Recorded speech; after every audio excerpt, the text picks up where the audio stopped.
All right.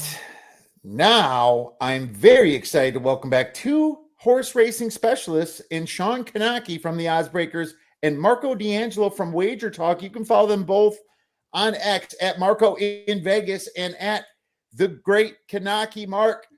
Marco, Shawn, thanks for coming back. We have horse racing. I believe it's horse racing season, isn't it, Shawn? If I'm on the show a lot, it usually is, that's for sure. So, favorite thing for me to bet, not always the most profitable, but if you hit a big one, get one of those pick fours, pick fives in the window once or twice a year, you're having a pretty good year. So, That's true, man. And you know, those kind of those lottery picks that are a little bit more than lottery. There's strategy to it, and that's why we love it. But that's cool, Marco. How are you doing this week?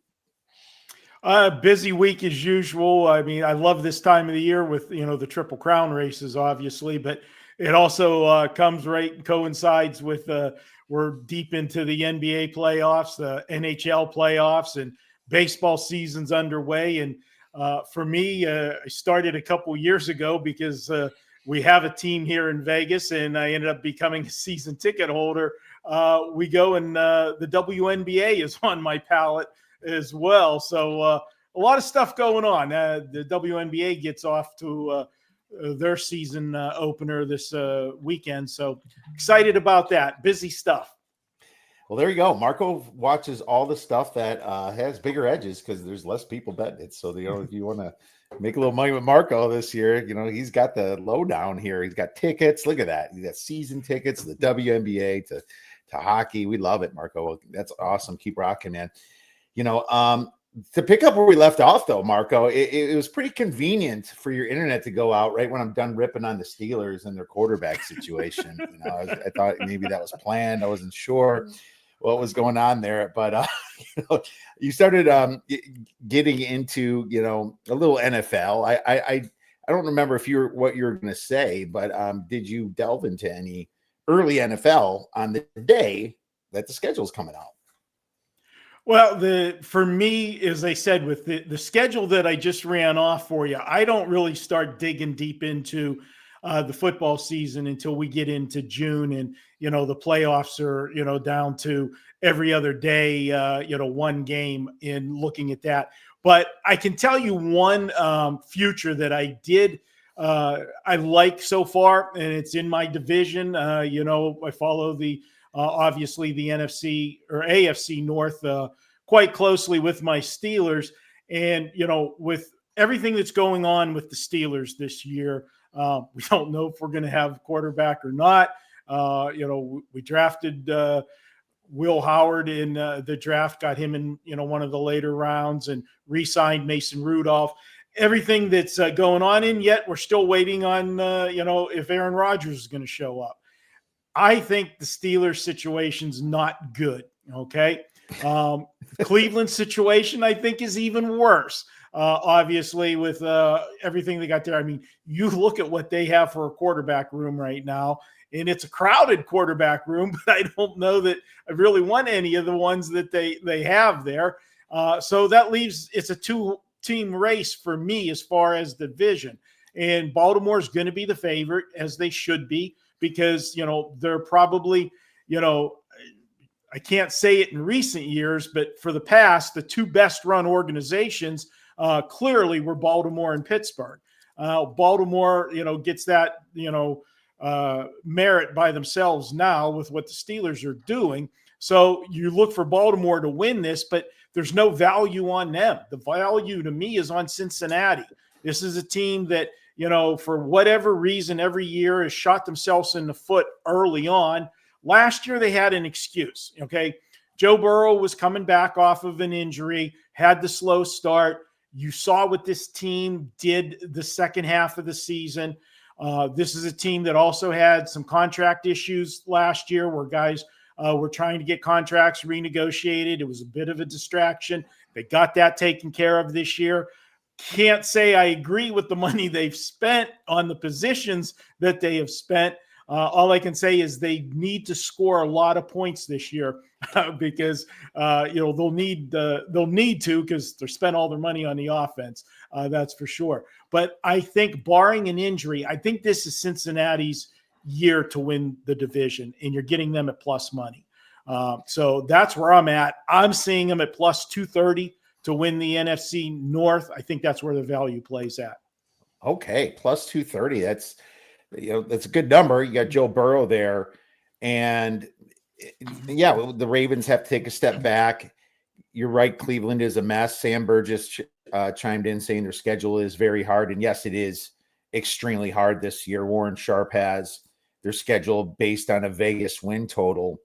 And I'll just quick share my screen as the 31st hardest schedule in all of the league here. And that's pretty brutal here, for a team that, you'd think would have a better schedule for not finishing well in their division, finishing dead last. And there they are sitting 31st, another hard schedule, which is brutal, man, to consider. You kind of wish that the fourth place teams would be rewarded. Look at the Giants there. They got to play the 49ers who took fourth place. And I mentioned that earlier as well. So, Sam, as a question, how do you guys feel about Baltimore's offensive line? I'll go to Shawn on this one first.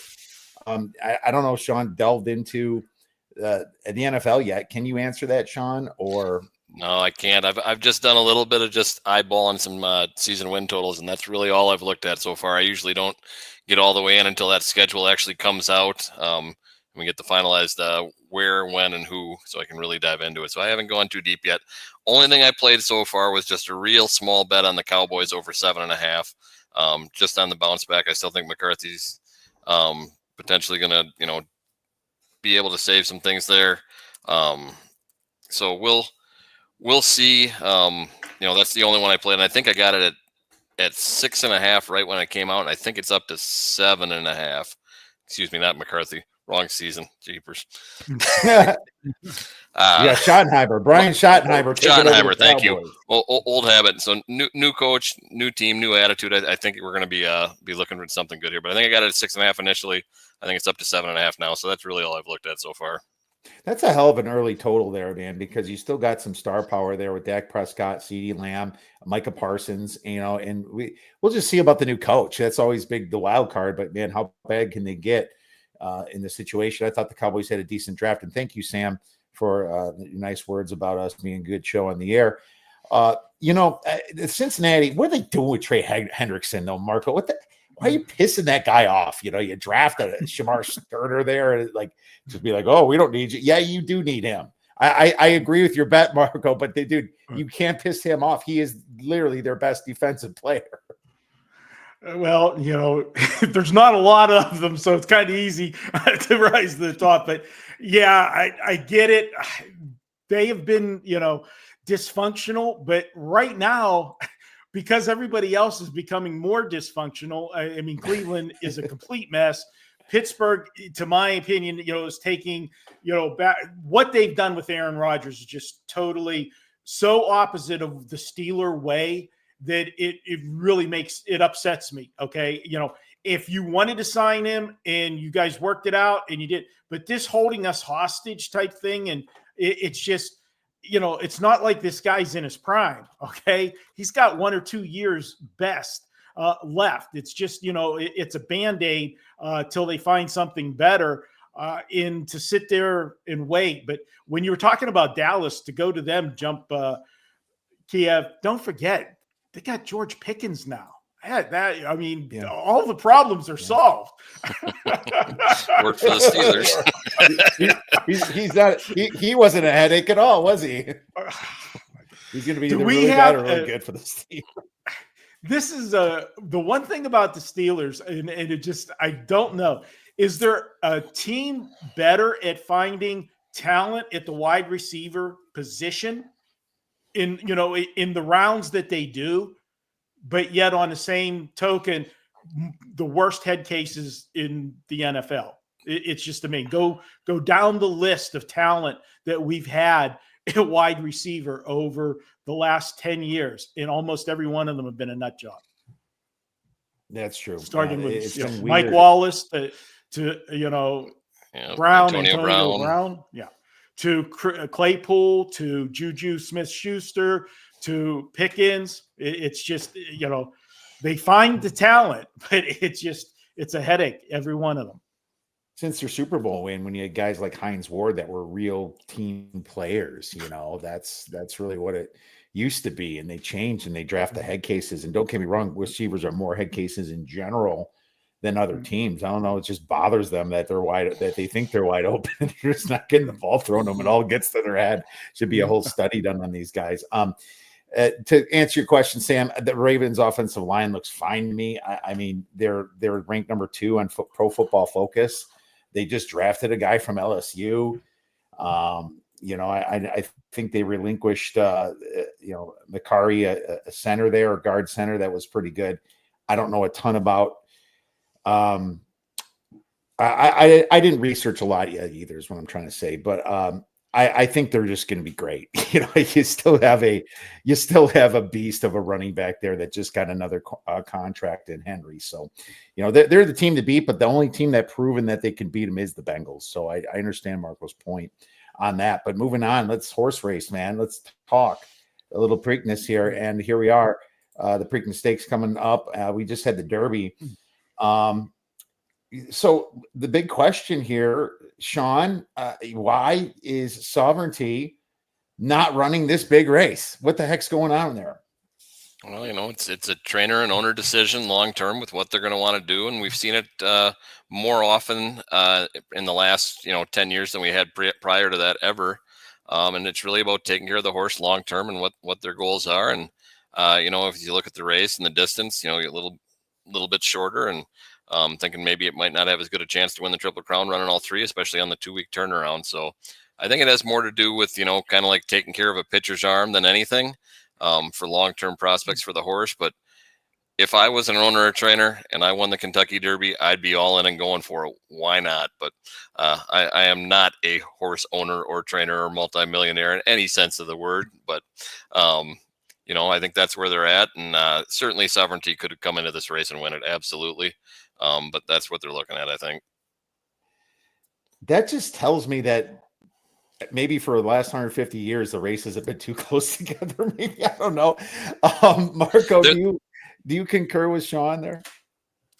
Well, being a horse owner, I am torn on this, topic. And being the traditionalist that I am, we love the Triple Crown. I mean, there's the 3 races in 5 weeks. Yes, that is so hard on the horses, and being the good of the horse and what we've seen in all of sports. I mean, look what we have in the NBA with load management. Okay. This is the equivalent of load management for the horses. And these are 1,200-pound animals that have, their legs aren't that big. Okay. They're thin. They take a pounding, and Bill Mott is a Hall of Fame trainer. He's an old school trainer. Okay.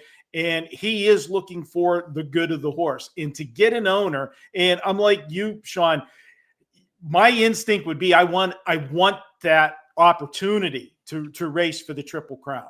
I think I would be more apt to run the race, the shorter race, the second one, and then have the decision after that. Okay. See how we came out of the race, see what, obviously if we even have the Triple Crown still on the line, but more, reassess from there. To do it in the middle leg, it's tough. I know that I can tell you that every sportsbook director here in Vegas that I talk to, that we have on a lot of the radio shows that I do here, they're crushed. Okay. Because what happens is when you have the Triple Crown, usually you get 2 heavily bet races, because the Derby is the Derby. That's always going to be big for the books because there's the buzz. Well, then it's a vet. When you have the Preakness, the Triple Crown's still in play, okay? Because the Derby winner usually shows up and the Triple Crown's still in play, so people are excited. If the Kentucky Derby winner doesn't repeat and win the Preakness, the Belmont just becomes another race on a Saturday card in the sports books. Okay. There's really no buzz to it. It doesn't move the needle hardly at all, except for the hardcore fans. So, that's what hurts growing the sport. The other part of it is it's a business, and I can understand that part too. You want to save the horse, You don't want to risk injury, because the big money, if you got a good horse, is not what they're going to make the rest of this year racing. It's going to be what they make in the breeding shed. When these horses are getting $250,000 a pop stud fees, you can breed 100, 150 mares per year. That's a lot of money for several years for, the good stallions. And that's what they're looking to protect. Now, the flip side to that is it's also hurting the growth of the sport, because we don't have any more cigars. We don't have any more John Henrys. You're never going to see that again, where owners are going to race their horses beyond, the 2 and 3 year old seasons, because that's where all the money is. And then they retire them to stud. Occasionally you'll get a horse come back for a 4-year-old season, but not very often. So there is an alternative to the 3 races in 5 weeks. And I talked about this on the show that I do here in town. It's like, if you change this, there are repercussions. And the suggestion was, why not just move these 3 races to first Saturday of May, first Saturday of June, first Saturday of July? That's not a problem as far as spacing the races out. Most of the horses generally in thoroughbred racing will race on a 4 to 5 week schedule in between races. That would be perfect. Where the problem comes in is if you race the Belmont in the first week of July, that first Saturday, it's going to cause a problem with 2 other major 3-year-old races that are premier events for the summer, and are the premier signature races at 2 different tracks. It would create a problem for the Haskell at Monmouth Park, and it would create a problem for the Travers at Saratoga. Those are signature races that people point to. And you can't just, ditch a race, because, as I said, all the money in racing is at the 2 and 3 year old, and even more so at the 3-year-old level. And then, you try to keep a horse sound and fit to come back and race the first weekend in November in the Breeders' Cup. So it's dicey. And then if you do that, and then all of a sudden we have a couple Triple Crown winners right out of the bat because they're spaced better, then everybody's going to be crying, oh, now we got to have asterisks like Lou Gehrig, because they didn't do the Test of Champions. They didn't do the 3 races in 5 weeks. So I can make a solid case for each side. The owner in me that wants the fame and the glory and the money, I want to race 3. I want to race in all 3 legs. But so Mark, the businessman, I can see the other side. Okay. Marco, what do you think? One of the other ones I heard about was flipping potentially the Belmont and the Preakness around and doing the longer race first on the 3-week break there, and then coming back on 2. Because if you get the 2 in on the big one, maybe you're more apt to run that shorter one at the end on a smaller break.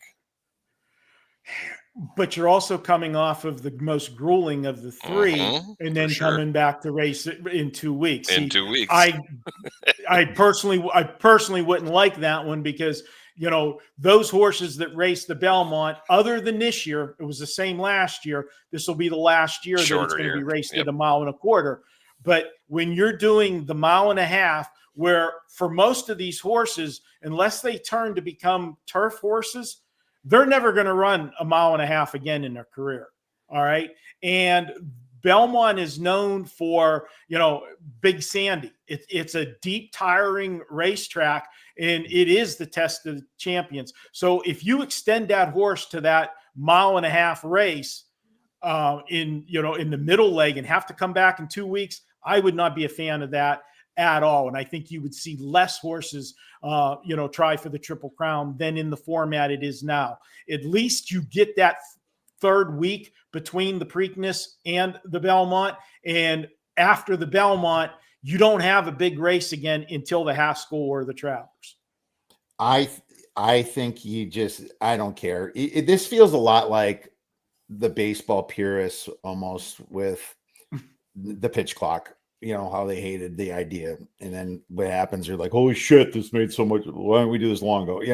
I understand the Travers. Sorry, move it a little bit, and it's not like you're going to get the horses trying to get the Triple Crown every year, in the Travers. It don't matter. You're not going to get that. Sure, you're going to get other horses, but you got to adjust for that. This is your money making deal here, is this Triple Crown. And I would even go as far to say, what if you even expanded the field from 9 horses or 8 horses to 15 or 20 in the Preakness, so we can hit bigger tickets?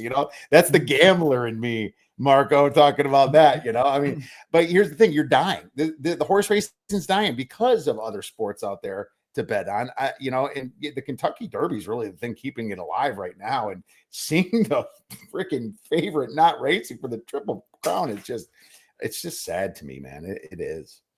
It is. In the point that I said about like Cigar and John Henry, those horses raced, way past their 3-year-old seasons. And the excitement that you had when Cigar raced and he was on that winning streak, people can't lock into a fan.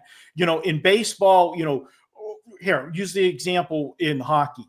Marc-Andre Fleury, retiring, at the end of this year, the fanfare that he got in every city that he went on the farewell tour, there's never going to be another, player as popular as he was with everybody. Nobody's ever had a bad thing to say about him.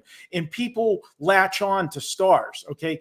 You don't get to latch on to a star in horse racing because they're gone in 2 years. You see them at 2, you see them at 3, and then they're in the breeding shed. They're having fun in the breeding shed, but we don't get to watch those horses race. And that's what kills the sport, is there's no superstars to latch on to for a period of time. Yeah. If we're lucky, we get someone like Nick's Go every 5 or 6 years, right? Where they pop out after not having a big 3-year-old season and are a late bloomer, and that's something we can latch on to. But they're not running in the big races outside of Breeders' Cup, and that's what we get. So because everybody else is done and sudden. Yeah. We had a nice story last year with the last 2 years with Cody's Wish. Yep. That horse had a following and moved to headlines, because of the sub story with it. But he was an older horse that, raced later and raced well. Yeah. It's not like the jockeys get that much, of the star. I know Flavian Pratt, gets a lot, and Mike Smith did and all that. But I know Bob Baffert wishes he was, but no, it's the horses that are the stars. I do understand that. But I think that the idea of making it the first Saturday of every month, or even like maybe you just move the Belmont one Saturday back to the last Saturday in June. I don't know, because you still get at least 3 weeks. I think that's what you need to do to get these horses racing and for this to stop happening. But I don't want to talk about this for the half the show here. We have a lot of Preakness to talk about. Shawn, what's the weather looking like for this weekend, my man? Are we going to get nailed again with a sloppy crowd? Chance of rain every day. Right now, it looks like it'll be cleared out by Saturday. So hoping everything dries up. Get the Black-Eyed Susan and hopefully dry, and then mostly dry, and then the rest of the track dries up after that. So I'm thinking Saturday we're going to look fairly clear, but again, fingers crossed. It's hot and humid right now, so could get a pop-up storm is what the weather shows, but it's 4 days away, so who knows? Well, there you go. Who knows? Marco, it's still a little early for the weather. Let's talk about this. The favorites now, because you got journalism in there, right? He's like 8-5, right? What do you think about his price? Is this like a horse you're going to try to beat? I mean, who are the 3 or 4 favorites in this race?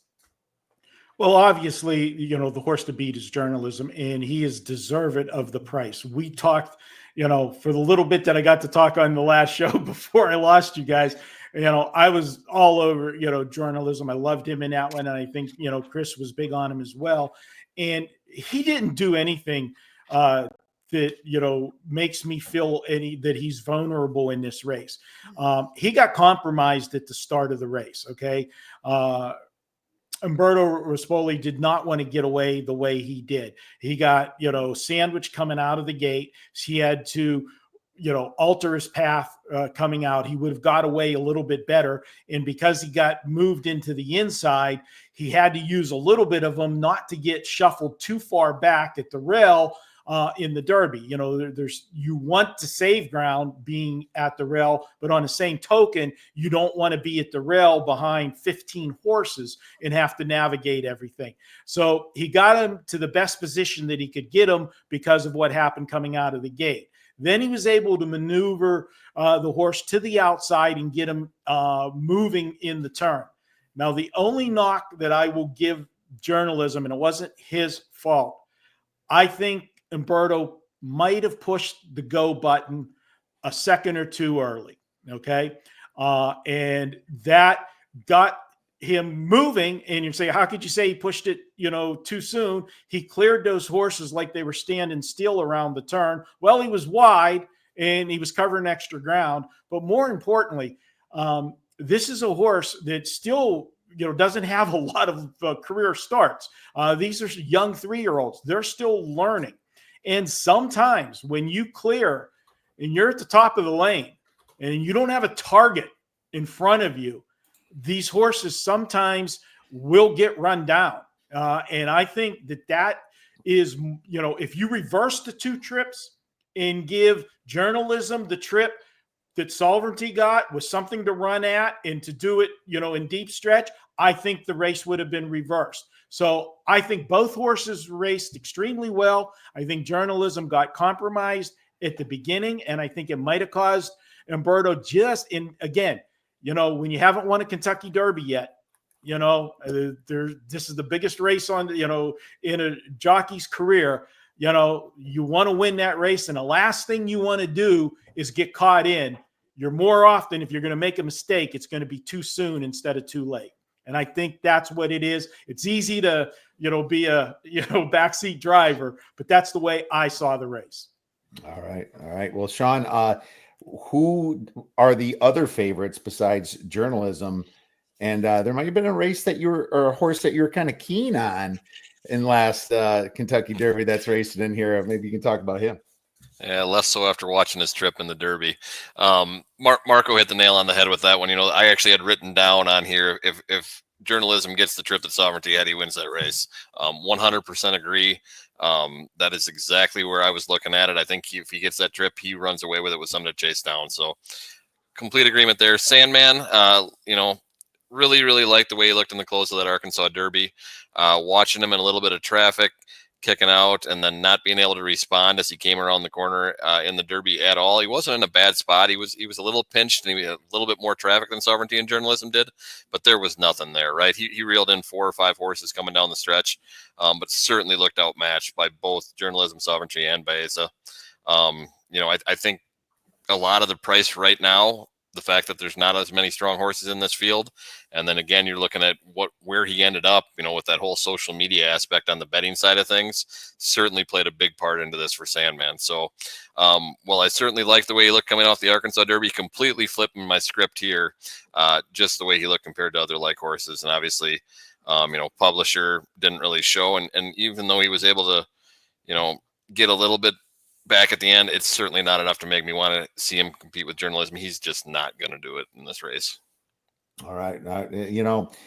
I hate Sandman even more because I had what I thought an exacta box with Sovereignty and Journalism, $20 a piece side, $40 exacta box. And instead I had a betting foul, and for some reason put the horse that I was fading in there and checked my ticket later, and I hit the trifecta, but I didn't hit the big $480 exacta. So I came off pretty pissed off at my own mistake, and I was in the penalty box after that from a betting perspective, Marco. But I did see that you did well in the race, which made me happy. So I made my money back of my $300 some ticket, but I did not. I hit the $3 exacta. I didn't hit the $20 exacta.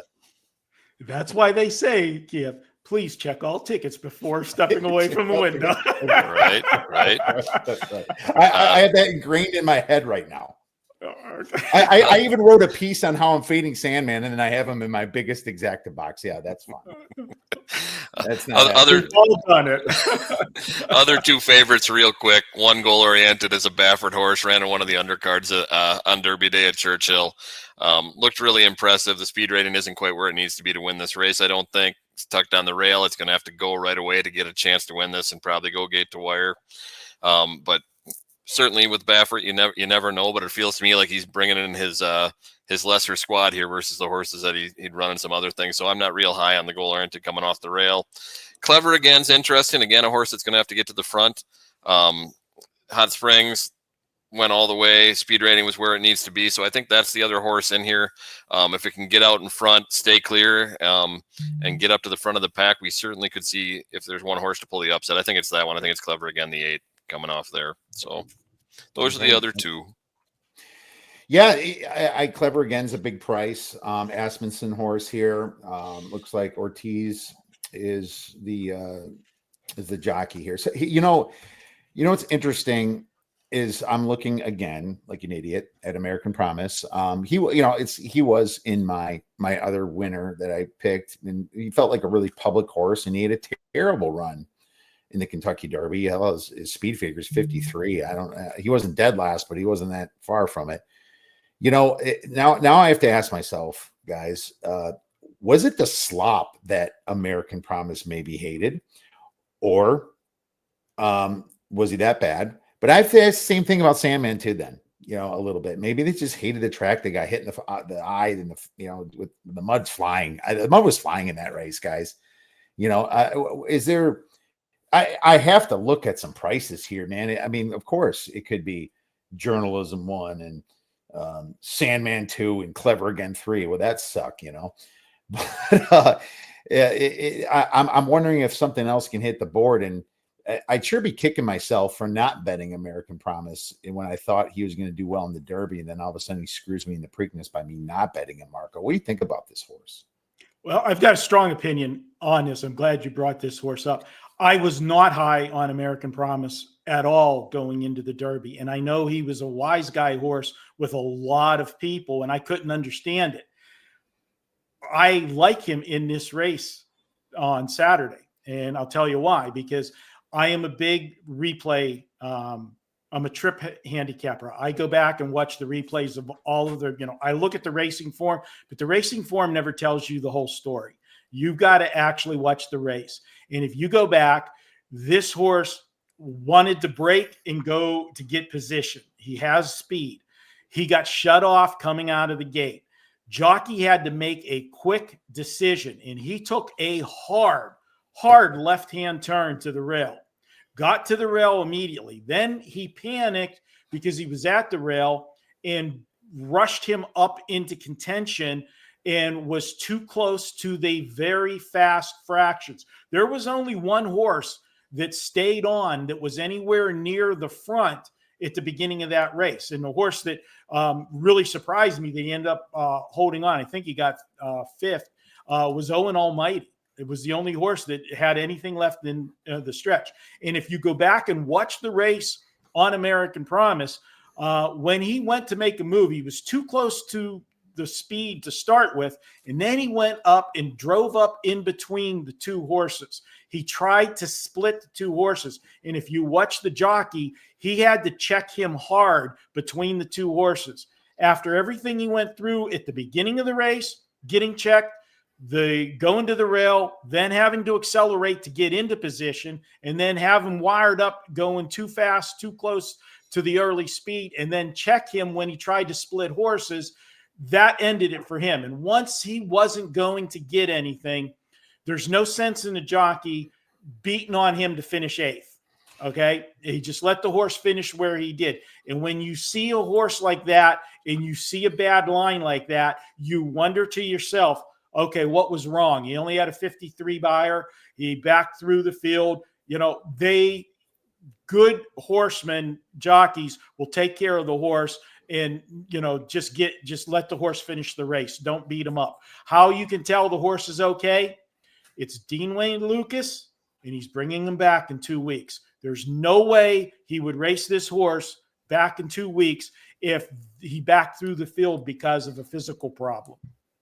I was actually a little surprised that Owen Almighty wasn't going to run this race for, his performance in the last one too, because I thought that he would have been a sleeper maybe in this one too. It probably would have been a decent number, maybe like an 8-1 or something.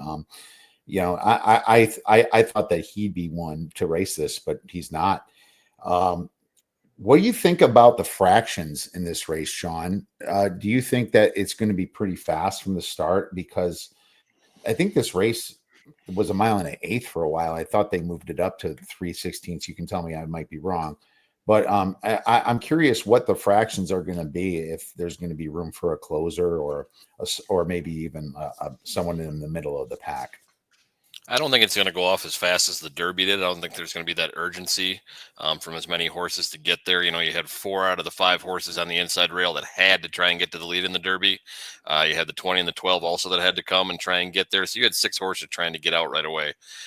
For this race, I think the only ones you're going to see going out hard is going to be one goal oriented that we talked. It's going to be the 2 I just talked about. The other shorter favorites here. Goal oriented is going to have to try and get up to the front, get off the rail a little bit and get clear, and then Clever again coming from the outside. Again, 2 races in, both of them have been all the way front, all the way to the end. So those are the 2 that are going to go. But I don't think the fractions are going to be that fast. You know, if you look at where the Derby went out, I think it was. I'm going to check one here quick. I think it was 46-1. Sound right? Yep, 46-1 at the half, and you know, I think it was 22 and change or 23 flat coming off right away. We're not going to see that number getting posted at all, but plays a little bit more into some of those guys that they're going to try and go gate to wire. But I don't think it's going to be a problem for journalism to reel any of these guys in coming off the stretch, even on a slower pace. You know, if you watched a lot of the races at Churchill last Saturday, it was a lot of closers coming out. The mud really affected a lot of people. They were trying to get to the front. The closers had a field day. A lot of favorites coming off of there too, but they really had a field day on the mud, and it should still be just fine. But they're not going to have any problems here. Do you agree with those fractions, Marco, and the front runners in this race? This is a race that more often than not, you're going to see the front runner or that horse that's just in that second flight. And I agree exactly with what Shawn said, that those will be the 2 horses on the front end.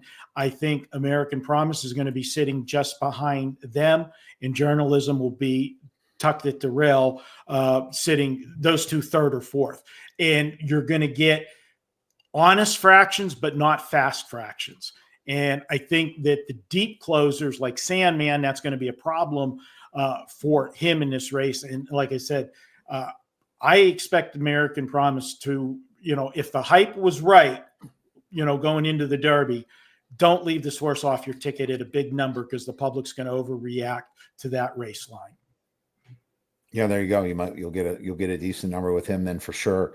So with the 2, I thought you said were goal oriented and Clever again. Clever again. Yeah, Clever again, the 5-1. Okay, so those will be the front runners. You know, it's funny. The favorite wins almost half the time in this race, right, Marco?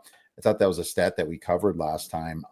Is it just because of the field's easier? Is the gate better in this? Obviously, less horses. What's the reason that you think that the favorite wins a lot? Okay, well, in recent years, okay, there's been a shift of trend. The trend has always been horses that raced in the Kentucky Derby are the horses that come back and race well in the Preakness. Okay. Even though all we hear about is coming back in 2 weeks, and the phrase you're going to hear all of the time, well, we got the new shooters in, you know, that didn't race in the Derby and they're fresh and all of that. The last 5 years, we've had more horses win the Preakness that didn't race in the Derby. Okay. One of those years totally cross out, because that was the COVID year whenever they moved the race around. But a couple of those horses that did win the Preakness also raced Kentucky Derby weekend on the undercard. We had Seize the Gray, race on the undercard last year, and then come back and win the Preakness. Prior to that, if you go back for the 20 years, I think it was like 14 Preakness winners raced in the Preakness, raced in the Derby, not necessarily won the Derby, but raced in the Derby. And the horses that did win the Derby and came back and raced in the Preakness, if you remember there, we had quite a run where we were spoiled, where we had how many opportunities for a Triple Crown there for a while after we had like a total drought. We kept having those opportunities where the Belmont was pertinent for us. So those horses are getting bet back in the Preakness. It's a truer to form race because of the smaller field, the smaller distance. And to be honest with you, Preakness generally, the Pimlico is a speed favoring track, in my opinion. You got that short first turn, you got that short stretch. That all favors, horses on the front end. Closers want those, they want that long stretch. They want, the speed on the front end to come back to them. It doesn't happen at Pimlico. So it kind of favors the front runners in a way, right? And the stalkers, I would say. Would you call it journal? But I kind of thought journalism was more of a closer myself. I guess maybe he's got tactical speed. I put him more as a stalker. Okay. So here's a real fun fact on the one you just said. So last year with Seize the Gray, different races, obviously on the undercard. He ran the Pat Day Mile, a little bigger field, a little better field than what Goal Oriented ran into the undercard. Came out with the speed rating at 92 and then came back and won this race. Goal Oriented came out with a 91. So right there with what Seize the Gray did last year. Wow, there you go. Goal Oriented. It's kind of there, but then again, he's a Baffert horse. He's a Baffert horse. That's an emotional bet right there, either against or on him. Right? Like we don't love Baffert, but he's good for the racing, I guess. But it's like he's also shocked us before. He's got 8 Preakness victories, right? He's got the record for the amount of Preakness wins, and that's scary to me. And I don't know what to do with him. I don't know what to do with Goal Oriented. So I'll ask you. I guess Marco, then Shawn, who are you tossing any horses completely off your trifecta cards, or are you kind of maybe going to hit the all button? I might have an all button on a cold punch if I'm playing an exacta trifecta where I'm cold punching journalism in somebody second. I'll hit an all button there. The horse that's really up against it, but he's going to be the local favorite, and that's the 5 horse. Okay. That's a local horse, local connections, local owners. And, the horse has done, good for those people, but he is so far over his head in here.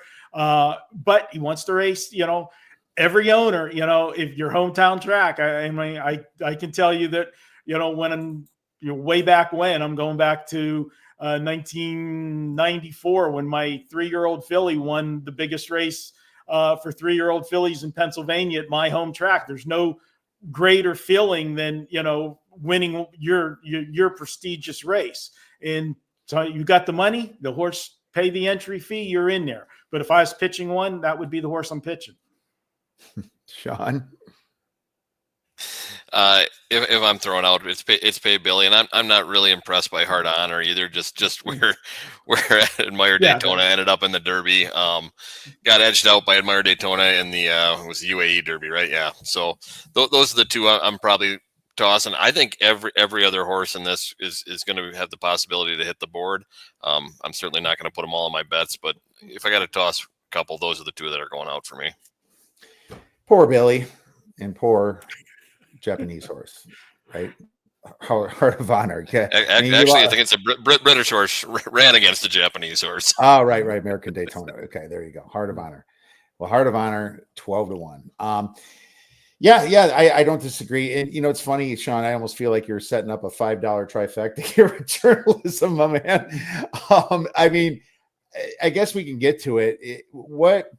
Shawn, like, how are you going to construct your card? Do you think there's going to be one or two maybe on top of your tries? Are you going to go a little bit more exactas, or how are you going to approach this race? I'll be more exact oriented, and I'm going to have heavier bets on this one because I'm playing favorites.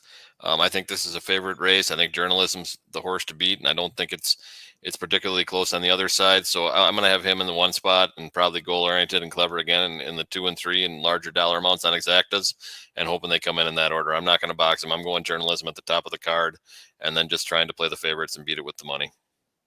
Okay, that makes sense. And then sounds like I was right. Larger bet on the top of the card there. Marco tends to move some money around at times, but I don't know, Marco, what were you looking at this race? Do you kind of think that it's more wide open on the top, or do you think it's just like really journalism and American Promise? I think it is more wide open in the 3rd spot. I can make a case for a lot of horses running 3rd. I have it as 3 horses, okay, for my top, and I have journalism on top. I just don't see, for somebody to beat him, journalism is going to have to beat himself, and somebody's going to have to take a very big step forward. Now, we've got horses that only have 2 and 3 starts that could do that, and goal oriented is one of them. You got one of the best, jockeys in the country. I'm a big Flavian Pratt fan. And he's going to get the trip he wants. He's got the rail. He's got the speed to leave. And we've seen it too many times where Baffert horse gets left alone on the lead, and people think the horse is going to come back, and they hit the afterburner in the stretch when you think they might be done, and and they hang on. But to me, it's journalism. My 2 horses behind him are American Promise and Clever Again, and then my set of 3 for the 3rd spot that could be there is, I really don't have much separating the 1, 6, and 7. For Sandman, he's going to need fast fractions, but even if he doesn't get fast fractions in this field, slow fractions from behind, he can run on the ticket for your trifecta and superfecta. But I don't see him as a factor in the race. But I also see the 1 as the horse that if he gets left alone on the lead could be tough, and he could be second. The horse we didn't mention at all is the 6, River Thames. This is a horse that you want to talk about tactical speed. He's going to be in that flight right behind the 2 front runners, in my opinion, as well. And, if this horse takes a step forward, Todd Pletcher, hard to leave that horse out. Remember, this is the 1 horse in this race that could have been in the Derby and decided not to be. Not to, and lost by a neck to Sovereignty in the Fountain of Youth. So he was right there. He had the points to go to the Derby. Right there in March. Yeah, that's a little bit. You got to think about that. I know he only took 3rd in the Bluegrass, but yeah, very close to Sovereignty there. That could be a second position right there. Well, that's, unfortunately, I don't know what to do, because I almost feel like if I did have American Promise up top, my ticket's going to be a lot more. Maybe I do like a more expensive or ticket on the try with journalism, and then have American Promise there, and a couple others, a little bit more, a little less wide is what I'm trying to say. I don't hit the all button with that one, but that it's interesting when you try to think about how you're going to construct your ticket here. But hey, this is just one race. There's a lot of races going on. Want to talk a little bit about the Black-Eyed Susan. What do you guys think about the race on a Friday with the fillies? Have you guys had a chance to look at that, Shawn? Sorry, I'll be honest. I haven't looked at it. I haven't looked at it yet, okay. Kiev. I got to apologize for that, but we will mention. I'll tweet that out. And I'll send you the text. You'll get a text of what I'm playing there on Friday. I appreciate that, Shawn. Yeah, so I'll just give you real quick. 8 Amaranth is the one I'm looking at. I think just looking at it real quick. Didn't have a super deep dive. I think a lot of the horses in this race aren't going to like going the distance that they're putting out there, that they're entered for here. I think a lot of them are really going to be working up to it and probably aren't quite prepared. So I'm going to take the one that I think is going to be the most ready to go with a mile in the 8th here. And that's the 8 horse. So how come quick preview. How come the winner of the Kentucky Oaks isn't ever in this one? Is it just because it's 2 weeks away, right? I guess that's why, right? There's not the same. I mean, you have the Triple Crown scenario there, but it just doesn't have the same, is the other. Any horse that won the Kentucky Derby is a mare is going to, she's worth what she's worth. And unlike the Stallions, you can't breed 100 or 150 horses in the breeding shed for the mare. She gets one baby a year, and that baby's going to be worth a lot, unless the one mare that I would love to own right now, if you gave me one horse that you tell me you could have any horse you want other than a filly, I would want the mare Puka. We talked about it. She's got 3 horses 3 consecutive years that have raced in the Triple Crown. Well, there you go. That's an ATM machine every year. Send that yearling to auction and just watch the numbers fly of what people are going to pay for her offspring, and wait till she throws a filly, because people are going to want that family tree. Absolutely. I'm just spitballing here. So how do you grow the sport? Make them run them all right now. That's a correct answer. Too, they got to start televising the Triple Tiara is what they got to do, and try and make it this big, right? Yeah, exactly. Never happened, but it's a thought. You guys are very passionate horse racing specialists, and I enjoy it for this part of the year. Obviously, Breeders' Cup is a little different. There's football and everything going on for different things. I try to delve in it a little bit, but I'm definitely not up to your level. But someday, hopefully, we all can be up to your level, so we can get your great information. And speaking of your great information, Shawn, where could our listeners and viewers get your great information for the Preakness Stakes this weekend? I'm over at theoddsbreakers.com, not as much as I'd like to be, but that's where you can find me. Also on Twitter at the Great Knoche. All right, Marco, what about you? Are you hit in the Derby a bit? Maybe we can hit again in the Preakness. Where could our listeners get your great information? Yeah, just head over to wagertalk.com, go to my homepage, follow me on Twitter at Marco in Vegas. And, like you said, we nailed the Derby.